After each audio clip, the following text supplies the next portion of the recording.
in Porto, Portugal. The incident took place at night and attracted attention when a bright light suddenly appeared in the sky. The moment the meteorite fell was recorded by many people in Porto and spread quickly on social media platforms. In the images, it is seen that the meteorite burns as it enters the atmosphere, creating a great brightness. Experts stated that the meteorite disintegrated in the atmosphere before falling into Porto, and a large part of it burned. Local authorities announced that there was no serious damage or injury in the area where the meteorite fell. The images shared on social media attracted great attention among users, and the incident quickly became a trending topic. If there is such a breaking news, we will continue to share it with you. Do not forget to follow for new up-to-date news.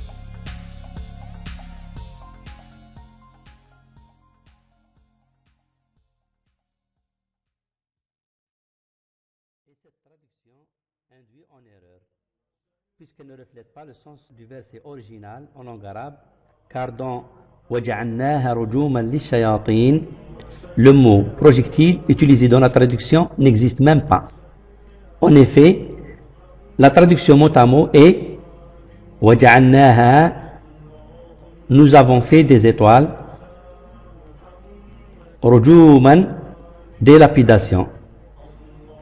On voit cela dans le dictionnaire de langue arabe, où le mot rojum est le pluriel de rajm, a le sens de lapidation ou action de lapider. Et ce sens a été ignoré par le traducteur au profit de rajm, ou moyen avec lequel on lapide comme les pierres. Et son pluriel est aussi rojum. Alors que ce sens, comme nous le verrons, est contesté par d'autres versets. Les shayatin pour les démons. Ce qui donne mot à mot, nous avons fait des étoiles, des lapidations pour les démons. Sachant que les démons ou diables sont les rebelles des djinns, créatures faites de feu, invisibles aux humains et vivant avec les humains sur terre, et dont le père est Iblis, Satan. Et la réponse est donnée dans le Saint-Coran par les djinns eux-mêmes, dans le chapitre qui porte leur nom, Surat al-Jinn, où nous trouvons que les djinns reconnaissent qu'ils sont la cible de projectiles désignés dans le verset par Shuhuban, dans le singulier, et Shihab apparu dans le verset qui suit. Et que disent les dictionnaires sur le sens original du mot Shihab qui fut donné au météore? Le sens original du mot Shihab est Shu'latunar, flambeau, torche de feu, boule de feu. Et ce mot shihab fut aussi utilisé pour désigner les météores, car ils apparaissent au ciel nuptial par des traces de feu. Il est important de noter que les étoiles filantes ou météores, désignées par le grand public arabe aussi par shuhub, ne sont en feu qu'en entrant dans l'atmosphère terrestre, et donc au-dessus des 100 km, ils ne sont pas en feu. Conclusion, le dictionnaire d'arabe donne bien shuhub, boule de feu, et shuhub, météore. Sauf que le sens météore ou étoile filante ne peut être retenu puisqu'au verset 72, 8 et 9, les djinns eux-mêmes reconnaissent qu'ils sont la cible de boules de feu, alors que les météores au-dessus des 100 km de l'atmosphère ne sont pas en feu. Et cette vérité est confirmée de façon éclatante par le Saint-Coran même. En effet, la réponse du sens du mot shihab est donnée encore une fois par le Saint-Coran lui-même, et de la bouche même de Moïse alayhi salam.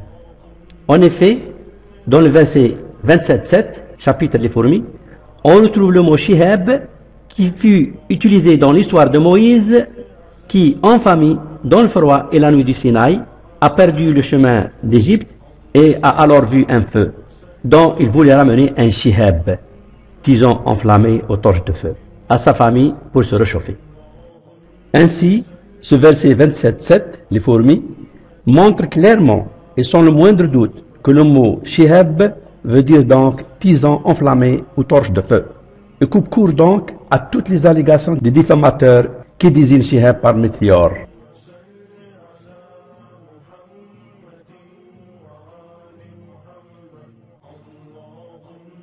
En résumé, nous avons, d'une part, le verset 67.5 affirme que les étoiles sont rujum, et d'après le dictionnaire, ceux qui lapident ou qui se chargent de l'action de lapider, les démons.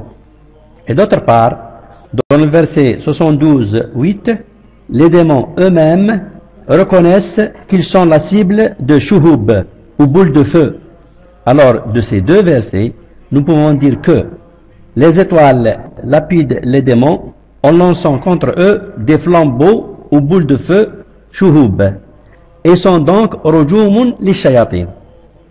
Et ce qui est intéressant de savoir est le fait que les djinns affirment aussi dans ce même verset 72.8 que tout le ciel est rempli par ces projectiles ou boules de feu.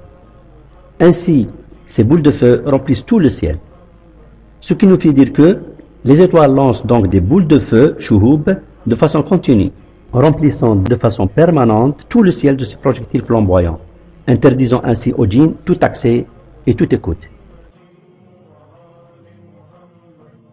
Et la grande surprise, en 1971, en observant le Soleil avec des moyens plus performants, les astrophysiciens furent surpris par l'existence d'éjections de boules de feu lancées dans l'espace par le Soleil à une très grande vitesse atteignant les 2500 km par seconde. Ces boules de feu, dont la taille, pour certains, est plusieurs fois la taille du Soleil, sont du plasma, un des états de la matière composant le Soleil, et qui est constitué essentiellement d'ions, d'électrons et de rayonnement. Et ces éléments chargés, en se déplaçant, créent un champ magnétique très puissant. Et depuis 1973 à ce jour, les astrophysiciens ont observé des milliers de ces éjections et n'ont cessé de mettre tous les moyens disponibles pour comprendre leur fonctionnement. Ces jets, presque quasi quotidiens, sont donc du plasma éjecté, sous forme de boules de feu et appelées éjections de masse coronale, EMC, constituées de particules chargées portées à de très hautes températures, émettant ainsi de la lumière visible et des radiations. L'EMC atteint la Terre en quasiment 3 jours, et son champ magnétique étant très fort, peut donc, en interagissant avec le champ magnétique terrestre, provoquer des orages magnétiques.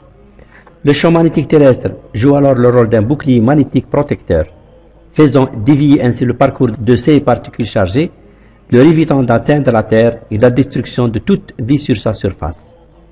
Et cette protection de la Terre par son ciel a été clairement citée dans ce verset.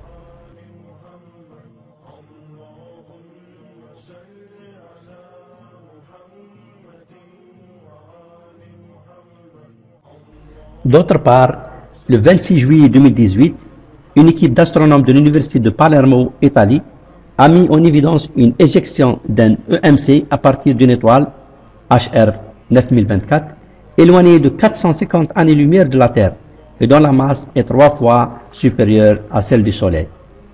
Certains astrophysiciens avancent l'hypothèse que pour les étoiles bien plus grosses que le Soleil, leur champ gravitationnel étant assez puissant, ne laisse donc pas leur EMC quitter l'étoile et retombe alors comme est le cas des protubérances solaires.